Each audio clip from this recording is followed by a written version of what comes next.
Topic हमारे पास है 22। एक टॉपिक प्रेगनेंसी और प्रेगनेंसी की कॉम्प्लिकेशंस हम पढ़ रहे हैं। और एक टॉपिक प्रेगनेंसी क्या होती है, हम सब जानते हैं फीमेल रिप्रोडक्टिव सिस्टम का जो फर्स्ट चैप्टर था ना, जिसमें हमने पढ़ा था कि फ़िलोपियन ट्यूब्स होती हैं, ओवरीज़ होती हैं, सर्विक्स होती है, वजाइना होती है, यूट्रस होता है, ये सारी चीज़ें हम पढ़ चुके हैं। तो फ़िलोपियन ट्यूब्स क्या होती है, जहाँ पर ओवरी से ओवम निकलता है और यूट्रस की तरफ आता है।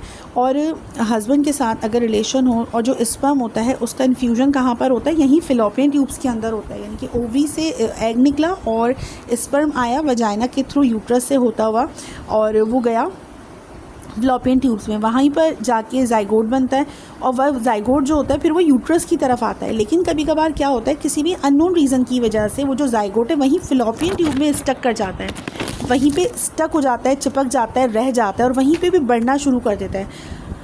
अब वहीं पे ग्रोथ तो इसकी पॉसिबल नहीं है ना, क्योंकि प्रेगनेंसी 9 मंथ की होती है। तो फ़िलोपियन ट्यूब क्या है, फिर ट्यूब लाइक स्ट्रक्चर है। अब सोचें कि ये ग्रोथ कैसे होगी यहाँ पर, यूट्रस तो एक है ही, बना ही नेचर ने बनाया है उसकी ग्रोथ के लिए।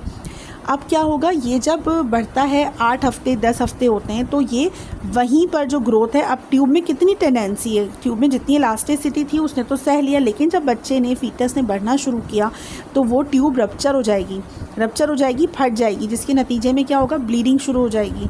और वो ब्लीडिंग इतनी सीवियर होगी, इतनी सीवियर पेन के साथ होगी कि उस औरत की जान को भी ख़तरा होगा। बच्चा तो ज़ाया हो गया, तो इसको कहते हैं एक टॉपिक प्रेगनेंसी।